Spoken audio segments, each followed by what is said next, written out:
Hello साथियों, आज के क्लास में आप सभी को तहे दिल से स्वागत करता हूं। आइए आज मैं रेलवे ग्रुप डी के लिए कुछ प्रश्न लेकर के आया हूं और ये जो भी प्रश्न है आपका बार बार पूछे जाने वाले प्रश्न है और रेलवे के द्वारा सबसे ज्यादा पूछे जाने वाले प्रश्न है। यहां से प्रश्न आपका बार वाला प्रश्न जो है बार बार आता है। तो आइए हम लोग इस प्रश्न को करते हैं। आरआरबी ग्रुप डी द्वारा ये पूछा गया प्रश्न है और नंबर सिस्टम का प्रश्न है। ठीक है, देखिए यहां पर देखिए पॉइंट के बाद कोई संख्या बार बार रिपीट होता है, बार बार रिपीट होता है। जैसे 3 जो है बार बार रिपीट हो रहा है, कहां तक की जाएगा कोई इसका अंत नहीं है। तो इसलिए हम लोग क्या करते हैं 0.3 पर बार लगा देते हैं, क्योंकि 3 की बार बार रिपीटेशन हो रहा है। ठीक है, बार बार 3 जो है आ रहा है, इसलिए 3 पर हम बार लगा देंगे। ठीक है, अब देखिए इसको यदि आपको P/Q के रूप में करना होगा, क्वेश्चन पूछेगा कि P/Q के रूप में इसे व्यक्त करें तो कैसे करेंगे, बिल्कुल शॉर्ट ट्रिक से मैं बताने वाला हूं। आप लोग अंत तक बने रहिएगा और पूरे प्रश्न को देखिएगा। ठीक है, यहां मैं लोअर लेवल से हायर लेवल तक के प्रश्न को कराऊंगा, आप लोग अंत तक बने रहिएगा। ये टॉपिक ऐसे टॉपिक है जो कि आपका एग्जाम में यहां से प्रश्न देखने के लिए अवश्य ही मिलेगा। ठीक है, और हाँ, यदि आप मेरे चैनल पर पहली बार विजिट किए हैं तो चैनल को सब्सक्राइब कर लीजिए, वीडियो को लाइक एंड शेयर कर दीजिएगा। ठीक है, अपने दोस्तों के पास। तो आइए प्रश्न करते हैं। देखिए पॉइंट 3 पर बार है और इसका P/Q के रूप में व्यक्त करना है, तो कैसे करेंगे। देखिए P/Q के रूप में व्यक्त करने के लिए सबसे पहले करना क्या है कि जितना पॉइंट के बाद वाला संख्या को देखना है कि क्या है।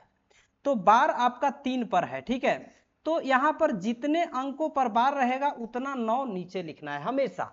अब देखिए ऊपर कितना है 3 है तो 3 लिख दिए। ठीक है, यानी कि 3/9, इसको काट दीजिएगा तो 3 3 9 यानी कि 1/3। ये देखिए P/Q के रूप में आ गया कि नहीं, आ गया। तो 1/3 क्या हो जाएगा आपका आंसर हो जाएगा। ऊपर वाला P हो जाएगा, नीचे वाला Q हो जाएगा। सिंपल क्वेश्चन था। देखिए यहां पर देखिए इसको कैसे सॉल्व करेंगे। देखिए यहां पर कितने अंकों पर बार है, 2 अंकों पर बार है, तो 2 9 नीचे लगा दीजिए। ठीक है, अब देखिए ऊपर आपका कितना लिखाएगा 32 का 32 लिखाएगा। यदि कटेगा तो काटेंगे, नहीं कटेगा तो कोई दिक्कत नहीं, यही आपका आंसर हो जाएगा। ठीक है, देखिए यहां पर एक प्रश्न है 27 पर बार है, पॉइंट 27 पर बार है, तो यहां पर जितना अंकों पर बार रहेगा उतना 9 नीचे लिखना है हमेशा। अब देखिए जितना ऊपर है उतना ऊपर लिख देंगे, 27/99 हो जाएगा। यदि ये कट रहा है तो काटेंगे, नहीं तो नहीं काटेंगे। देखिए 3 से कटेगा 3 9 27 और 3 से कटेगा ये 33 तिया 99, फिर कटेगा 3 3 9 और ये 11 तिया 33, यानी कि 3/11। ऊपर वाला क्या हो जाएगा P और नीचे वाला हो जाएगा Q। तो ये P/Q के फॉर्म में हो गया।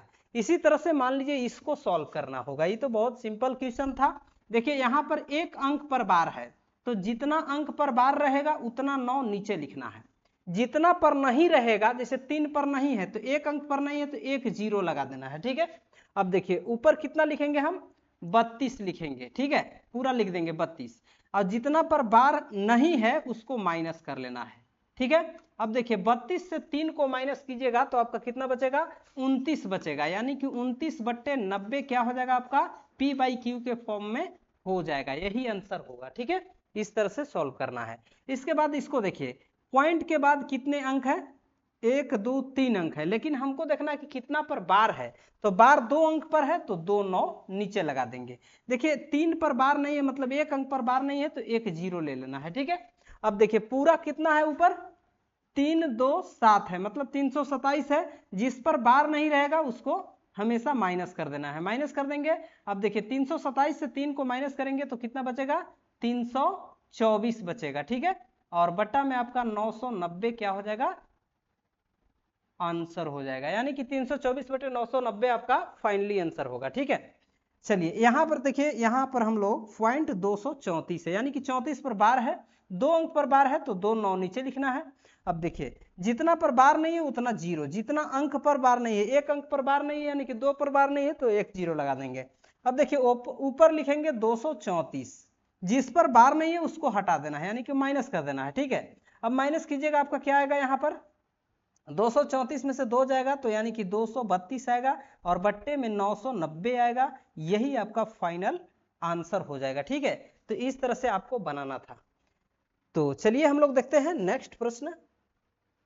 चलिए अभी तक हम लोग जो भी पढ़े सिंपल प्रश्न पढ़े। अब देखिए यहाँ पर थोड़ा सा हम लोग उससे हाई लेवल का प्रश्न लेकर के आए हैं, इसको करेंगे हम लोग, ठीक है। तो ये प्रश्न देखिए आपका है 3.3 पर बार है, ठीक है। तो इसको हम लोग कैसे लिखेंगे, देखिए जितना पॉइंट के बाद वाला को देखना हमको, एक अंक पर बार नहीं है तो यानी कि 1 9 लिख लेंगे, ठीक है।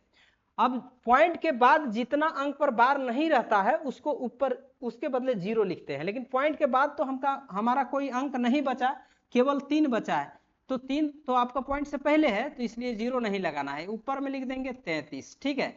और जितना पर बार नहीं उसको माइनस कर लेंगे, ठीक है। और माइनस करेंगे तो 30/9 आएगा। इसको क्या करना है, आप काट देना है, 3 3 के 9 कट जाएगा, और ये आपका 3 से 10 दिया 30, यानी कि 10/3 P/Q के फॉर्म में हो जाएगा, ठीक है। इसको भी उसी तरह से सॉल्व करना है। देखिए जितना अंक पर बार है उतना 9 लगा दीजिए, ऊपर लिख देंगे 335, इसके बाद माइनस करेंगे किसको, 3 को, क्योंकि 3 पर बार नहीं है और पॉइंट से पहले भी है, तो इसको घटाइएगा, आपका कितना आ जाएगा, 332 आ जाएगा, बट्टे में 99 आ जाएगा, यही आपका फाइनल आंसर होगा, ठीक है। अब देखिए इसको कैसे बनाएंगे, यहाँ पर देखिए 42 पर बार है, यानी कि 2 अंक पर बार है, तो 2 9 नीचे लगाएंगे, 242 ऊपर लिखेंगे, 2 माइनस कर देंगे, ठीक है।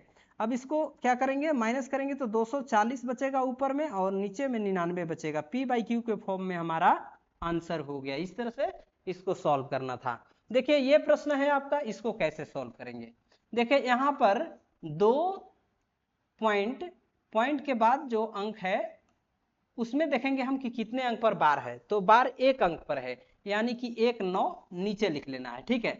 और पॉइंट के बाद 1 अंक पर बार नहीं है, मतलब 1 0 लिख लेना है, ठीक है। अब ऊपर में 235 में से कितना घटाएंगे हम, 23 घटा देंगे, क्योंकि 23 जो है उसमें बार नहीं है, माइनस कीजिएगा, 5 में से 3 जाएगा 2, यहाँ पर 2 3 में से 2 जाएगा 1 और 2 का 2, यानी कि 212/90 आएगा आपका फाइनली आंसर, ठीक है।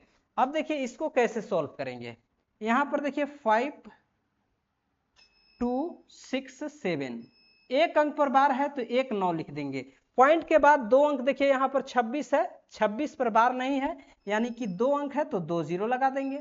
अब इसमें से माइनस क्या करेंगे हम, 526 कर लेंगे। अब 526 माइनस करेंगे तो 7 से 6 जाएगा 1, इसके बाद 6 से 2 जाएगा 4, इसके बाद 12 में से 5 जाएगा 7, और यहाँ बचेगा आपका 4, यानी कि 4741 बटे में 900, ये आपका P/Q के फॉर्म में हो गया। तो इस तरह से आपको सॉल्व करना था, ठीक है। देखिए मान लीजिए यहाँ पर प्रश्न आपका दिया जाए कि 0.0444 डॉट डॉट डॉट, यानी कि इसको हम लिख सकते हैं 0.4 पर बार, ठीक है। और इसे P/Q के रूप में जब आपको व्यक्त करना हो तो कैसे करेंगे, देखिए यहां पर हम क्या करेंगे, जितना अंक पर बार है उतना 9 नीचे लिखेंगे, 1 अंक 4 है तो 4, यानी कि 4/9 क्या हो जाएगा आपका P/Q के फॉर्म में हो जाएगा। इसी तरह से एक प्रश्न और लेते हैं, मान लीजिए 0.212121, बार बार ये संख्याएं आ रही है, तो इसके लिए हम लोग क्या करेंगे,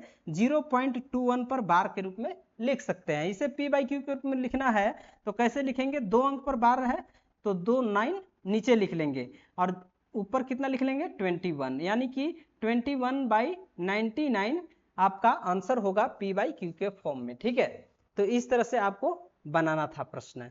तो ये ऐसे प्रश्न थे जो आपके हर एग्जाम में बार बार पूछे जाते हैं, खास करके रेलवे ग्रुप डी और रेलवे NTPC, मतलब रेलवे द्वारा जो भी प्रश्न पूछे जाते हैं उन सभी में ये प्रश्न आपको देखने के लिए मिलेगा। यदि आप लोगों को ये अच्छा लगा होगा वीडियो, तो आप मेरे चैनल को जरूर सब्सक्राइब कीजिए, वीडियो को लाइक कीजिए एंड शेयर कीजिए। मिलते हैं नेक्स्ट वीडियो में, तब तक के लिए thanks for watching this video.